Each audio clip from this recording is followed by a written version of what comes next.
Claire nervously said, "Oh, this works so well." Charlie took her hand at this time and said with a smile, "Wife, since Doris has the heart to help you, why do you refuse on her?" Doris's face. Claire hurriedly said, "I'm not refuting Doris's face, I just think it's too embarrassing." Charlie took the check from Zubo and put it in Claire's hand, saying, "Since Doris and Shu said that it is free, then you should take the money. Grand Group is a large group with a market value of hundreds of billions. Why would you care about your rent? Besides, I will work with you in the future. You can't be so dismissive, right?" Charlie's words made Claire's heart lose. Indeed, the Grand Group is the largest company in Orus Hill. Just one company is comparable in scale to the entire Song family. If she had to meet Doris because of the 180,000 rent, it would probably make Doris feel uncomfortable. So she nodded hurriedly and said gratefully, "Doris, thank you so much." Doris smiled slightly. Everyone is a partner, and it is okay to help each other. Claire nodded hurriedly, and then handed the check to Charlie, saying, "The dress I wear has no pockets. You can put this check for me." "Okay." Charlie slipped the check into his pocket and said to Claire, "Go, I'll take you to say hello to Miss Song. They have several renovation projects in the Song family recently. You can talk to her more." Claire responded, but she didn't want to chat with Warnya. Because she is indeed a little inferior in front of Warnya. More importantly, she always felt that behind Warnya's generous and intellectual smile, there seemed to be some hostility hidden. It is said that a woman's intuition is the most accurate.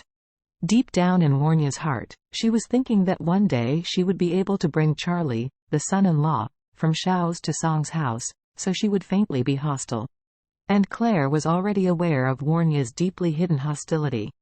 It's just that she hasn't figured out the source of this hostility yet. At this time, Claire checked the time. It was already past 10 o'clock, and her parents hadn't arrived yet. So she quietly told Charlie, "Charlie, Mom and Dad have not arrived yet, you call them and ask where they are." Charlie nodded and said, "Maybe there is a traffic jam on the road." He and Claire got up early because they had to clean up the office and prepare for reception.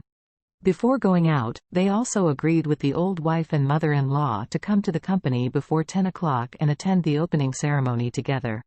But now more than 10 minutes have passed, and they haven't seen the shadow of the two old men. Charlie took out his cell phone, and just about to make a call, he heard Claire's cell phone ring. Claire saw that her mother Elaine was calling, and she immediately answered the phone. As soon as the phone was connected, Elaine's anxious voice came. "Claire, there was a car accident on our way here, and your dad is injured and he is in the People's Hospital. Come here." "What?" Claire was shocked, and immediately asked, "How is Dad's injury? Which hospital is it in?" Elaine's voice trembled, hurriedly, still crying, and said, "At Orus Hill People's Hospital, your dad was knocked into a coma. Come here." Claire didn't expect that at the first moment, she was still celebrating the grand opening with joy, but the next second, she suddenly received such a bad news. She said anxiously, "Okay, I'll come over immediately." Charlie heard the call between the two clearly and realized the seriousness of the matter.